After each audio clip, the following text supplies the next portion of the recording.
afternoon, everybody. It's Jim. It's Amadeus, and a special guest, the man, the legend, the head of the Capital Sports Network himself, Sean Miller. Sean, good to have you. Thank you. And Thank you. Good to see you. we had a little pre-show, and in that pre-show, you said to us, to Amadeus and I, that you had to come on because you had something to say about the little guys. And the little guys, of course, are Manchester City. So why don't you give us what's going on with those poor kids that are getting totally reamed out by the Premier League? Yeah, look, I've let a lot of stuff slide. We make these, digs. If you're a soccer guy, I think Amadeus. We've talked about the 115 charges, and it's fairly serious and stuff like this, and 115 charges is even if 5 of them are serious, is a lot of charges. Yeah, I mean, yeah, exactly. I mean, look, everybody in the world knows they've been cheating. I mean, it's clear as day. It's been in the German the leaked documents. It's clear as day. So in November there's going to be a 6-week trial, whatever. So today, Manchester City came out and are suing the Premier League for damages alongside their attempts to end associated party transaction rules, which they claim are unlawful. Basically, like, oh yeah, we should be able to get, get our state funded team funded by, every state funded organization in the UAE, and it's no issue with that. They also argue that the system of requiring at least 14 clubs, or 2/3 of those who vote in the Premier League, to implement rule changes gives the majority unacceptable levels of control. So now Manchester City is anti-democracy, as it is. They want to be, hey, we want to make the rules for us. We don't want it to be, we don't want Wolves vote to count. We don't want Bournemouth vote to count. We just want our votes to count. This is the most absolutely ridiculous, ludicrous, out of touch. Like, it's just so ridiculous. And you see these Manchester City accounts saying that they're the little guy. We're going to try to break the monopoly. You've just won 6 of 7 Premier League titles because you're cheating. You are the monopoly. It's absolutely ridiculous. Amadeus, I mean, I know you've been following the 115 charges and stuff, and I know you kind of looked this up. I mean, what are your thoughts on this? I actually, I'll let you talk, and then I actually think there's some stuff going on behind the scenes. So. Yeah, well, it's hilarious, really, just because they want to be treated like the little guy, but in reality, they've had their charges. These charges have been like what, over the last decade or so now. They've been pushed. They've been pushed and pushed and pushed. Everton and Nottingham Forest, they committed financial fair play in what, like the last 3 or 4 years. They got points deducted this season alone. It was so quick to turn around. Where yet Manchester City, we're still talking about 115 charges accumulated over the last decade, and nothing's come down over it. So I think that speaks volumes in itself.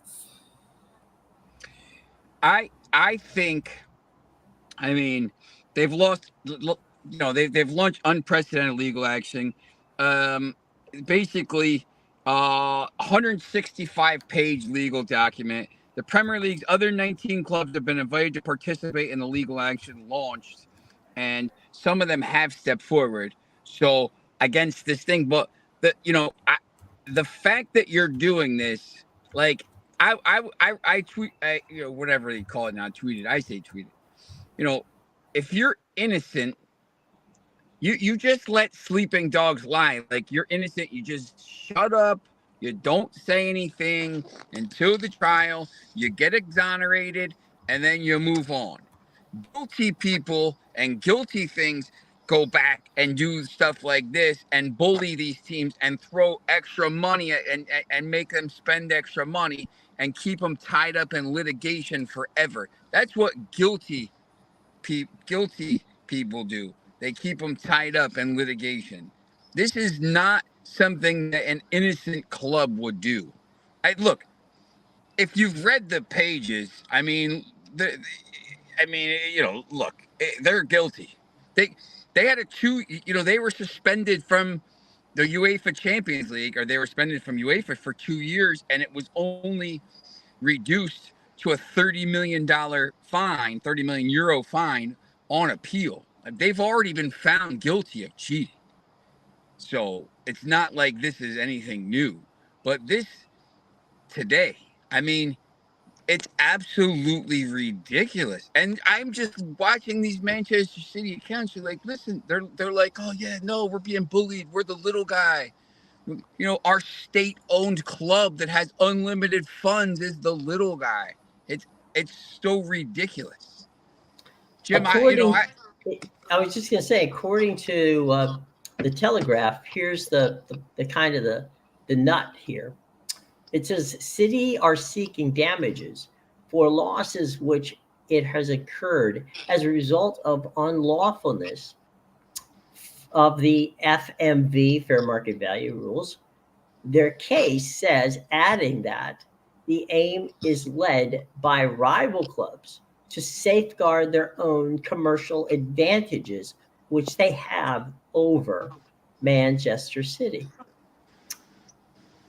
That's pretty ballsy. It's desperation now. It's the last throes of an empire. It's the end of the Roman Empire, whatever you want to say. Like, they're desperate at this point. They're guilty of sin. Pep's leaving after. This trial is going to be in November. They're going to find out in December, January. They're going to be thrown back into the National League or wherever the hell they throw them. They're going to be, they're going to be stripped of titles, hopefully, because they've done it illegally. And, Pep's going to go and the players are going to go. And this is why, if you ask Manchester United fans to a T over the last 5 or 6 years, when it's been between Liverpool and Manchester City, nobody cares if Manchester City wins these titles. They'd rather Manchester City win over Liverpool, because at the end of the day, everybody knows they're cheating and they're going to get thrown. It's all going to be tainted. Let me ask you guys a question, okay? Yep. If indeed if what I just read from a legal standpoint is fair market value, right? They're talking about fair market value. Fair market value would require the league to open the books, at which point every sponsor that the league has, as well as every television partner that the league had, contracts would be out for the world to see. I guarantee you that is not something anybody wants. Yeah, probably not. The thing with, the prize money for the Premier League. Look, it's every team gets a certain amount of prize money because the TV contracts and all this stuff. This is just Manchester City saying, like, these rules. Like, look, the rules, financial fair play. It shouldn't apply to us because we're rich. Like, the rules shouldn't apply to us because we're rich. We should be able to spend as much as we want. Well, this is but the problem is, it's this league is going down the Bundesliga, and like some of these other leagues, like, the reason the Premier League gets so much ratings and everything, it still does, is because there is still some competition from top to bottom. It's pretty good. This year wasn't really kind of like, the teams at the bottom, but if one team is cheating to do this, all of a sudden you get the Bundesliga, you get the League On, and all the same team. Because people stop watching Formula One. I know Formula One. It's been big in America because they had those shows and everything, and like the 2 years before this one were a joke. I mean, you knew who was going to win every race before they raced. I mean, last year was. And I like the races, but it's unwatchable. You know who's going to win. And now all of a sudden this year you're starting to see, look, it's a little more competitive because the people the people at the top know, listen, we can't keep doing it. Like at some point, if Manchester City keeps winning titles all the time and they don't do something about the rampant, cheating that they've been doing, people are just going to lose interest. They're going to say, we'll go watch Spain. We'll go watch these other leagues. Let me ask you this question, and both you and Amadeus. Again, I don't have any intel into what Man City is doing, but do you think that they brought the lawsuit against the league in hopes of causing the league to say, let's just get this over with, we'll vacate some of these penalties against you and basically settle it out of court before it ever would get to a court? Yeah, that could definitely be what happens for sure. I mean, it's definitely a possibility. Why else would you bring the charges? As Sean said, it's just desperation at this point. You're trying to just throw whatever back at them and make it as hard on the federation as possible to it's a giant headache for them right now. So absolutely. They want it tied up in court. They want it tied up in court for a decade and all this stuff. Right. So, I mean, the problem is, here's the main problem. Okay. Other than the fact that City is cheating like crazy. That's a problem. So Everton gets, basically 2 points deductions this year, and has to sell Jared Branthwaite by June 30th.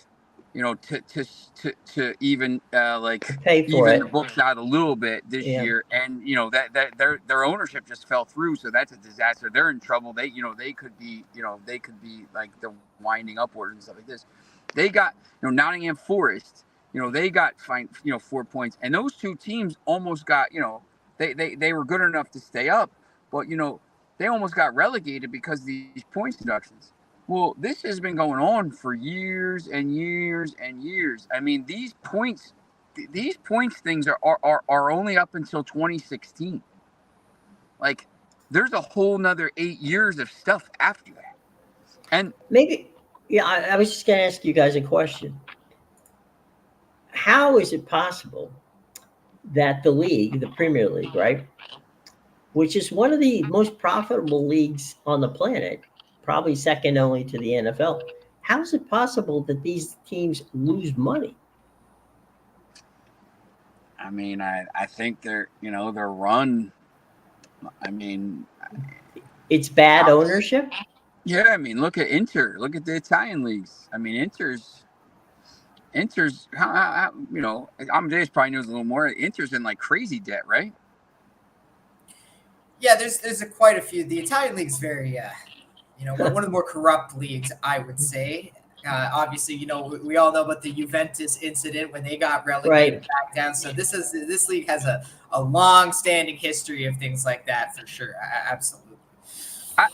The problem is, I mean, these teams, they come up and to compete at this level of the Premier League. I mean, you have some teams like, Luton Town and, even Bournemouth. Their stadium's not real big. I mean, Bournemouth Stadium, I think, only holds 12 or 15,000. Fulham only holds 20,000, maybe. The stadiums, Chelsea only holds 36,000. You got Manchester United, Arsenal, now City. Newcastle holds over 58 and stuff like this. I mean, depending on, they're run. I mean, the player salaries are out of control. I mean, you see, some of the stuff. I mean, you have these teams like Manchester United, who's a global juggernaut. As they finished 8th, and they made the Europa League because they beat Manchester City in the FA Cup, and they're the second most valuable team in the world, only a few million pounds, dollars, whatever it is, behind Real Madrid, the 15-time European. They just won the European Cup again. They won La Liga. And Manchester United is the second most valuable team. They're just, they sell all this stuff. But when you start to go down, I mean, I think that's why these teams are starting to come over to America now, because they see how much money is over here, and if they can break into the market and sell jerseys in America and sell trips in America and stuff like that, they're going to be able to make some money. But after a certain amount of these teams, like Chelsea's losing crazy money. The only reason they are not in trouble is because they sold the hotel behind the stadium to a company owned by Todd Bowley, the owner. So they circumvented the rules to they sold the hotel for like $100 million, and now they're good because they sold it to like one of Westlake's other companies, which is dodgy too. That's actually something I wanted to talk to you about too. I think Todd Bowley's a complete clown. He's botched Chelsea up. They'll be down for the count for years now. What did you think of the decision to fire Poch? Because I thought it was absolutely ridiculous. Look, they just want. I mean, he wants to run this like the Dodgers or some of these other things, and they're signing 8-year contracts, and they're going out. They're hijacking Sesko's deal to Arsenal, and they're hijacking Elise, and they're doing this, and they're signing guys, and they're signing 50. They want to sign all these players, and it's not really the way it's supposed to be run, and they're in a lot of trouble, I think. But look, I mean, I thought they were playing really, they were one of the better teams for the last 3 months, and they were trending in the right way. I just think, supposedly, this is kind of like a little bit insider stuff, but the guys, the American guys, came to the meeting with Poch and was like, why are we so bad on like free kicks? And he's like, what? He's like, yeah, free kicks. Like, why don't we score more? I'm like, that's not how it works. Like, what do you mean? Like, you only score like however many free kicks or something. And he came with all these like weird stats. And he's like, I can't be by. This guy they hired isn't any good. Yeah. And he just gave Leicester a bunch of money. And like, I mean, Chelsea's throwing this money around like crazy to try to find, they're trying to buy every player, and they have a squad of 50 guys that they got to sell player. It's a mess. Like, they're a mess. Like, I think they're in a lot of trouble if they don't finish inside of like the top 4 this year. Yeah, I totally agree. I've got the money. Yeah, let me just throw this up for you and Amedeus. This is what I did a little quick research for us. Based on the figures posted for the season we just had, the 2023 season, all right? The average worth of a Premier League club was 1.2 billion pounds, okay? But Manchester United, Arsenal, Chelsea, Man City, Liverpool, Tottenham are worth in excess of 3.25 billion pounds alone. So that would, doing some quick math, the other clubs left, in the Premiership are worth a grand total of 24.5 billion pounds in total. So basically, you're talking about less than £1 billion per team after those top 6. Yeah. Look, I mean, that's, they talk about the Big Six, and, Newcastle's trying to break in, but, they're going backwards. Obviously, Manchester United knocking them out of the European competition there with a win in the FA Cup. I mean, they were only going to be in the Conference League, but look, those Conference League wins count. I mean, if you win, every time you win a game in the European, that I didn't realize this until about 2014 when I went to Portugal. But Rio Ave was in the Europa League, and they were playing a game in December, and they had already been knocked out, but they won the game. It was match day 6, and they got like €2 million for winning the match. Like, you get money for just being on TV and winning the match. Like, Arsenal got, I think, £75 million for going to the quarterfinals this year in the Champions League. You win money for winning each match and for being on TV and as part of the stuff. So,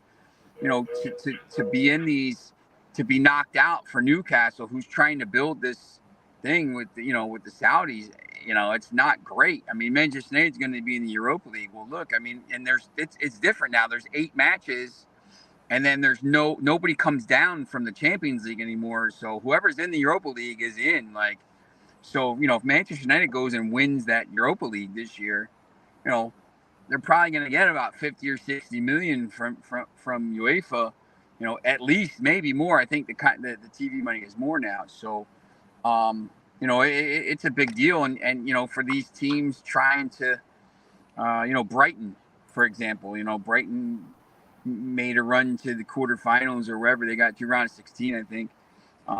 They made some money. They also sold a bunch of players, so they didn't really need it. But, yeah, I think a lot of these clubs are in trouble. Look, Leicester's going to come up from the Championship, and they're immediately going to get points deduction because of, like, improprieties from before this from the season. They were last in the Premier League. I mean, they're a disaster. Like, they're at the point now where, if they don't stay up, if they go back down, like, they could be down for a long time. They could be like Leeds. A lot of these teams rolled the dice. I think, Luton did it the right way. They got all the way up to the league, and you kind of didn't spend as much as some of these other teams did. And, they'll go back down, and they'll sell some players, and, they'll go back down to the Championship, and, they're going to get 150 million from being in the league this year. And they'll be in decent shape. They'll kind of consolidate, and maybe they'll, in a couple years, they'll be back for good. But, it's for some of the Everton is a disaster. Everton is on the verge because the 777 thing broke down. I mean, they could be liquidated. Like, they have this, they're building this stadium, and there's a possibility like they could go in administration. They might play their first season, in the Championship. And, once again, when these teams go down to the Championship, look, if you don't bounce right back up, you're in trouble. Look at West Brom. I mean, they got into the playoffs, but, they've been kind of adrift for 4 or 5 years now after they got sent down. And Leeds didn't get back because they lost in the playoff. Southampton came right back. Leicester came right back. Look at Norwich City. They were the yo-yo for years. Yep. Norwich City. Yeah. You just, they got in the playoffs and stuff, but the money situation now at the top for Manchester City to say these kind of things. I mean, that's where it kind of comes back to that. Like, listen, man, like you're doing it. You're funding it with, like, it's the president of the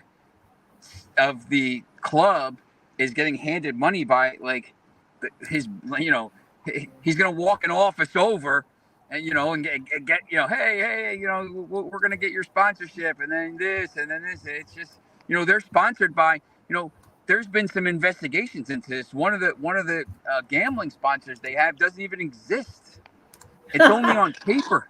Like, it's this crazy story. This could make a movie. What is the company called? Now I'm curious. I'll get it for you. I forget, but, like, I mean, they don't even have like an office. It's like the shadow company. I mean, it's Because really, there's so really many in Europe now. You see like, you know, Ev Bet, 1X Bet, Right, you see right. all these betting ones that like there's one even that's like 88688 or something like that. I think it's some Asian one. It's there's so many out there with the betting companies. I would love to know what it makes sense that they would just, you know, make one up, because who's gonna fact check unless someone tries to sign up?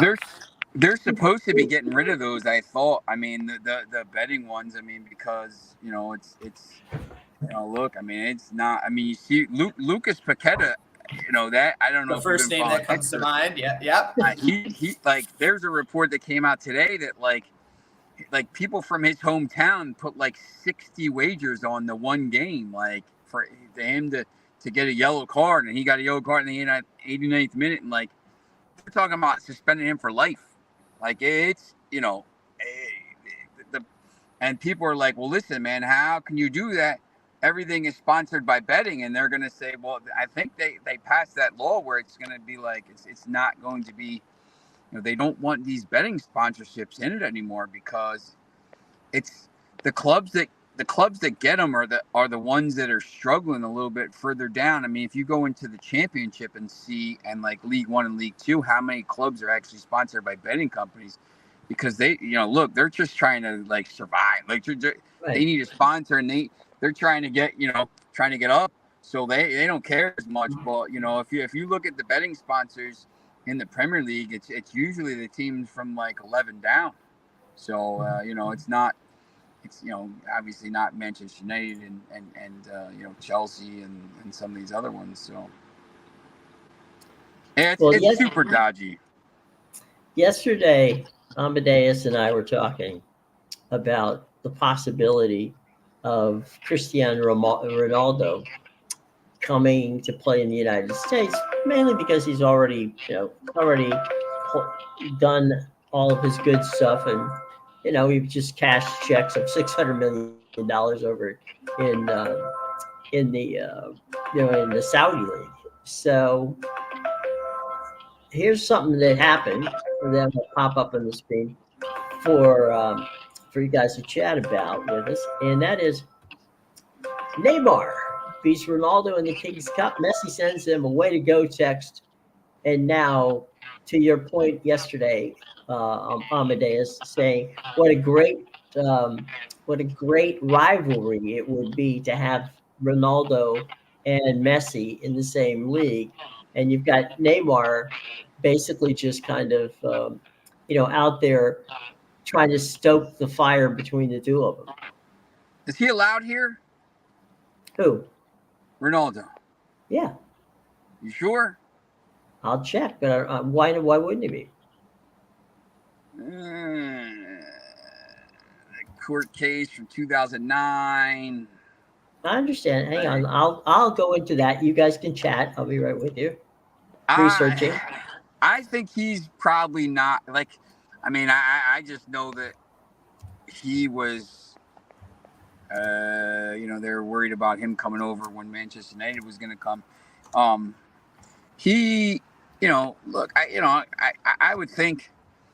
I mean, you see what Messi and you know, the MLS right now. I mean, you know, I don't think anybody in the world expects anybody other than Inter Miami to win the title if everybody's healthy. I mean, now that they're Barcelona South, but you know, I guess you know, it would be a coup for him to come over here and play for a year and stuff. But you know, once again, like, you know, I think they got to get away from this model of, you know, Messi's different, obviously. Messi, you know, Ronaldo, but like, you know, I think they got to get away from this model of bringing in these high-priced, aging stars are coming over here for a paycheck, and you know, try to bring in some younger players.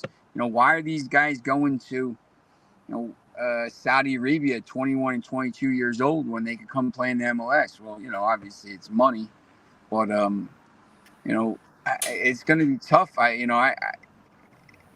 To bring anybody over here just because they pay so much better. But yeah, you know, I don't know. I don't know what you think, Amadeus. Well, I just think it's interesting because you know, he's been so coming up on this is his second year at Al Nasser, and five meetings with Al Hilal, no results, Sean, no results. At some point something's got to change over there. Like, I know He's got to bring brought him in. He's got to pay 150 million for Casemiro and 190 million for Bruno Fernandes and 120 million for Lindelof, and just give Manchester United a check for about 500 million, and we'll send 5 or 6 players over there, and they could compete. Yeah, and then open up some room for my guy Scott McTominay to get some playing time over there. I mean, well, McTominay might be one of the ones going, but who knows? He might be. He might get a new contract here. We'll see who the new coach is. Yeah, we'll see how he performs for Scotland in a few weeks now. In my job as the research director for this group, I just went in and checked out. Ronaldo can play if he wants, and he was quoted in a magazine article last summer saying that before his career ends, he would like to play in the MLS. Now, take that for what it's worth.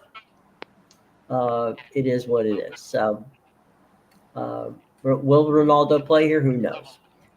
One of the things that helped and hurt the NASL back in the day, right, was they had stars that came and played. Okay, but they didn't develop young talent from the United States. So if you can figure out a way to take an aging star who's your, bankable, name to put on the marquee so people come in to see them, but at the same time mix in a good young team that learns, that might be the way to go. I agree with you. Just to bring a name in is not a wise thing to do. Well, I think, one thing that's happened here is, I went to the Red Bulls Charlotte match last I know, Wednesday. we saw you on TV. Yeah, I was right there. Thanks to your brother there for getting me on. But, there wasn't a lot of people at the game. And from what I've been told, now, first of all, the coverage is so good now. Everybody says the Apple TV coverage is so good that, look, if you can't make a game, you just watch it on Apple TV, which is what happens in Portugal.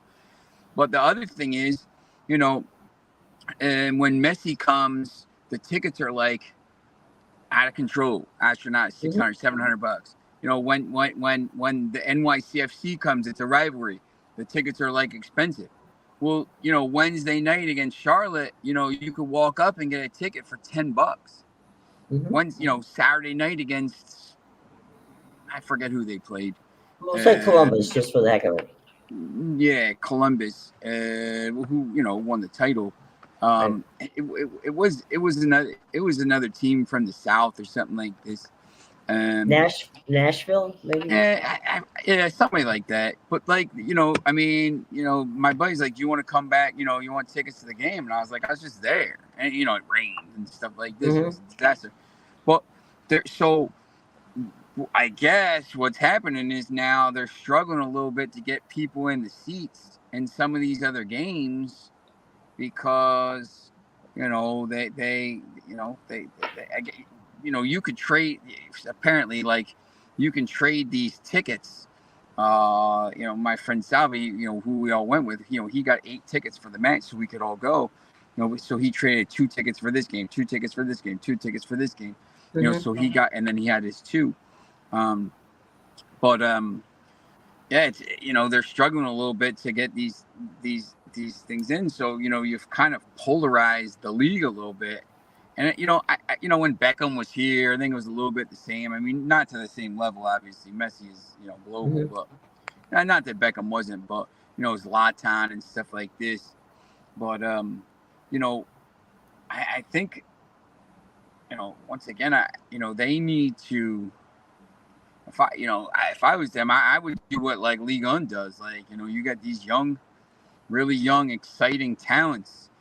The league of league of talents, they call it now. Really young, exciting talents, and you play and you get a lot of goals and stuff like this, and people are excited to come out and watch it. But once again, if I was the MLS committee.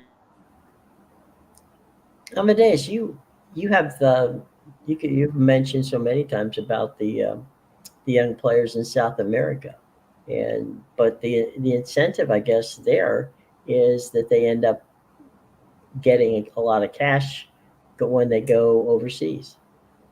Yeah, that's the thing, right? Like they pump them out in South America at the academies for sure, but yeah, eventually, when you get a guy like an Endrick or a Vitor Roque come along, that's what happens. They get signed up before they even hit the age of 18, and they're not allowed to play for these big clubs in Europe that sign them until they turn 18. But the pre-contract is there; it's down in ink. So we're talking about they've been scouting these kids since they were like 10 years old, because obviously they have to know who they are by the time they turn 16, because that's when they're signing them. So absolutely, that's something, to Sean's point with the MLS should be bringing in younger kids. I mean, maybe you don't get a Vitor Roque, but maybe you get something close that maybe who wasn't recognized by one of these other European clubs. So that's definitely a thought for the MLS. I mean, it's somewhat in your own backyard. It's just down south, really same piece of land, and it's so easy to go down there and just scout players. Yeah, we were just talking about Amadeus's point that he's made a number of times about South America and how they do a wonderful job of putting together young teams and then taking that talent and selling it to the highest bidders on the European circuit. That's what Foxy talks about all the time. I had to switch phones there. My temperature, my phone shut down because it was too hot. Foxy talks about that all the time, about all the talent that's in. Look, Hendrick's going to Real Madrid and stuff like this, but there is a lot of other talent there, and I've said this a couple of times. I think the MLS has done a pretty decent job of bringing in some players from Central America now. They have some, Panama and Costa Rica and El Salvador, some of those countries, and even into South America. So I think that's a route that they should really kind of take here to kind of keep the league growing. You're going to have to. There's going to be a huge bump again after the World Cup. The World Cup in 2 years. There's going to be this huge interest in the MLS again, like there was in '94. I mean, the league really just took off after that. So I think you kind of got to be ready to maybe take advantage of that. And look, Messi's not going to probably be here in 2026 or 2027. Right. So you're going to have to kind of figure something out.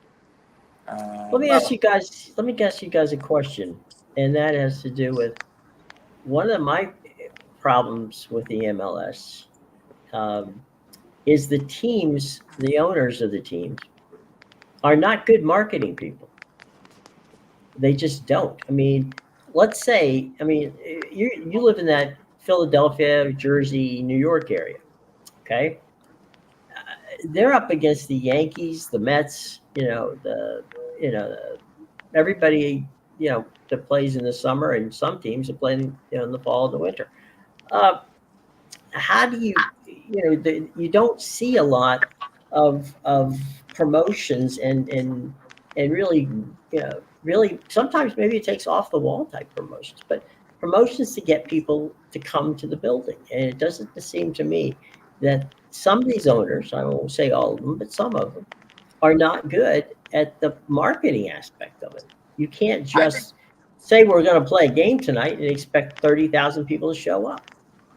Yeah, I think the union, like at some point, like soon, they really need to, like the Sixers are gonna build, go from where they are now, South Philly, Right. where all the stadiums are, into somewhere downtown, because they don't want to share it with the Flyers and stuff like this, Mhm. if I was the union, I would want to build a stadium somewhere like all in that kind of footprint there. Although it's kind of a disaster to get there because Chester's I mean, it's just you can't get there. Like Yeah. people will offer me tickets to games. I'm like, no. It's like and I'm in a Philadelphia suburb. Right. But it's an hour at minimum. Mhm. Depending on what time the game is. A 7:30 game, a home game on Wednesday. I got to leave my house at 4 o'clock. And there's the parking and all this. So, but I think, the league right now. I mean, the other thing too is, you look and see, what some of these other leagues do. I mean, Mhm. in Spain and Portugal and France, you're playing games at different times. So, Mhm. you know, the league I think has to figure that out too with the marketing as well. So. Mhm. But we talked about that, about the importance of having what we called our college football or our NFL windows, where you have a window at noon, a window at 3, a window at 7:30, and a window at 10:30. So you can get you can go, the kids can go directly from playing soccer in the morning to, you know, going to the game in the afternoon and be home. So a family doesn't have to be in a situation where, they're out all night, and you're past kids' bedtimes. That's And right. it also you can't take kids to the games during school nights if it's on a Wednesday. Yeah, definitely. Yeah, that's always a big issue, right? And that's the same problem Mhm. that the MLB faces on a daily night, right? Like, Sure, yeah, right. maybe you'll sell out the stadium Friday, Saturday, Sunday, but you got to do promotions. Like, obviously, Right. Toronto does on Tuesdays. They do their Looney Dogs, right? You get Hmm. any hot dog for $1 all day. Hmm. So you have to find ways to attract people to the ballpark on a Monday, Tuesday, Wednesday. Same thing, right? You got to Right. find ways to market yourself and for people to want to come on a Wednesday night. It's funny, Amadeus, just before I got on here today, there was a commercial. Hey, how you doing? Um, Good. there was a commercial saying that the Baltimore Orioles, if you want to come in, Monday through Thursday, all right, Monday through Thursday, tickets, bleacher tickets are $10. Well, bleacher seats aren't bad seats, at Camden Yard. So if I'm going to go to a game, $10, that's like a movie. All right. So you're not breaking the bank to bring a family of 4 to a baseball game. 40 Yeah, bucks. You can bring a family of 4. yeah, Yeah, that's we're the thing. Once they get you in the park, they Mhm. want you to spend money. So that's how Right. you just got to find a way to get them in. Right. we're trying to bring these guys to we're trying to bring these guys to the Copa America game, man. I mean, they want like $2,700 for 4 tickets. Whoa. It's crazy. I mean, he's a big he doesn't want to see Argentina. He's a big Ronaldo fan. He's a big Garnacho fan too. I'm Uh-oh. training him well, right? Who's your favorite player? Nacho. That's right. There you go. Who's Nacho? Got to It's train like him up as a good Man United fan, eh? right. That's right. It's like a mini me. You got a mini Sean. That's right. Look at your glass. We got the same glasses, right? Yeah, we're gonna actually go train in a couple minutes. When his brother gets in the car, we're gonna go train for 90 minutes out here, Okay.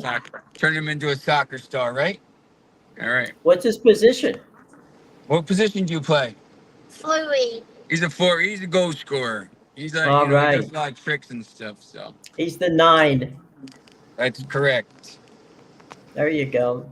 Well, in 10 years or less, you could be playing for Philadelphia or Red Bull. Who knows? Who do you want to play for in 10 years? Manchester United. Portugal. He wants to play for Portugal. Oh, okay. There you go. All right. There you go. Well, nice to have a young budding superstar on the show.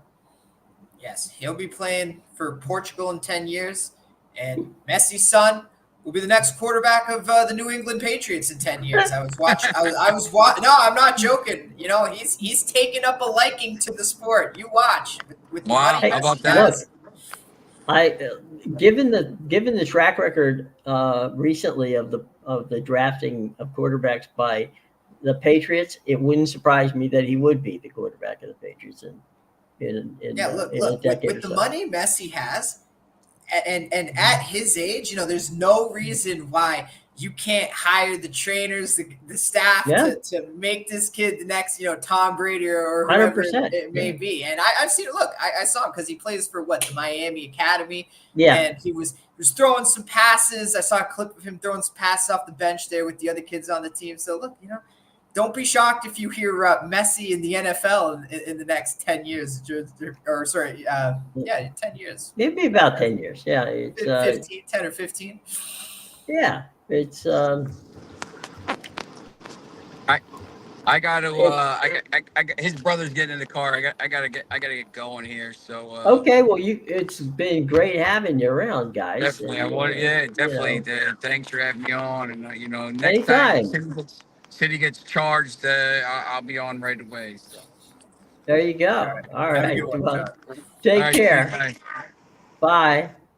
And there he goes. All right. I was just seeing if I could grab a quick video of Messi's son playing football, but the only thing they have him doing is playing soccer, which, by the way, he seems to be pretty good at that too.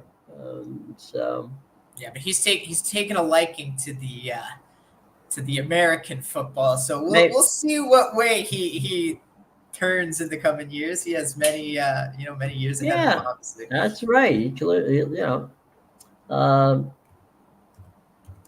and you know, the playing aspect of it. We'll see how he does with his you know, throwing the ball. I mean, it's it would be funny, but it's a couple quick notes, and then we got to get you out of here. One, Novak Djokovic is not going to win the French Open. He's out due to a knee injury, and so he's gone from the major in that regard. Who do you fancy taking the tournament this year? Yeah, honestly, I'm still a little shocked about the Djokovic. He was slated to play Casper Ruud. Did he retire in the match, or was that? I think that was pre-match, right? It was pre-match. He was doing one of those. You know how on clay they slide. Yeah. Well, he was doing a slide, and his knee gave out. So, and then he went down, and no, I don't think they hit a ball in that, you know, in that match. Yeah. So, I mean, with him out, Alcaraz is the favorite right now. But you know, I hear some talk about Casper Ruud. Apparently, he's looked really good in this tournament. But I'm going to be rooting for my guy Sasha Zverev, because you know I think this was the tournament when he rolled his ankle against Nadal, and you know, now the two biggest, you know, Nadal and Djokovic, they're out. So, hey, I hope Sasha gets one. You know, Zverev, I felt bad. I thought he was going to beat Nadal that match, you know, years ago when he rolled his ankle there, was out for the months afterwards. So he's battled back. He's plus 500 right now, but yeah, I hope Zverev wins it this year. There you go.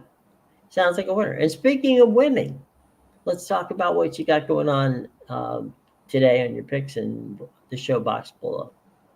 Yes, make sure you check out my premium picks at bigal.com, pickadvisor.com, and theinsidersroom.com. The links are in the description below.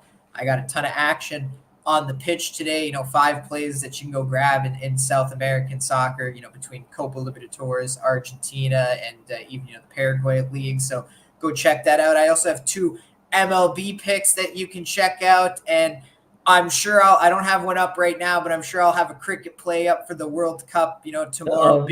Big matchup, top 10 in the world matchup between India and Ireland. So that'll be a good one. I did cash my cricket play last night with the under in Afghanistan, Uganda. So yeah, let's keep it on a roll and make sure you check all that out. That's great. It's a lot of fun. Have you ever considered doing a left-handed pitcher game of the month? A left-handed pitcher game of the month. I have. Well, I mean, you've been. I only say that because you come up with these creative. I've got my, Eastern Conference game of the week or the year and that sort of thing. So I thought, geez, I wonder if Amadeus has ever done a baseball one where he's done his left-handed pitcher of the month or something like that. Yeah, not that specifically. I stick more towards the division. Fair enough. Yeah. I've seen people do like, favorite of the month or an underdog of the month on a day where, there's a bunch of games at 7. So you don't really know what the specific dog is, right? Sure. But yeah, definitely. You can get creative for sure. You can have all kinds of crazy fun. All right. Well, look, everybody, it has been fun. We will be back tomorrow. Hope that you have a lovely day. Tomorrow, of course, is MLS Wednesday, and we will find out a little bit more about who's playing and who's not in the games tomorrow. So till then, for Amadeus, I'm Jim. Take care, everybody.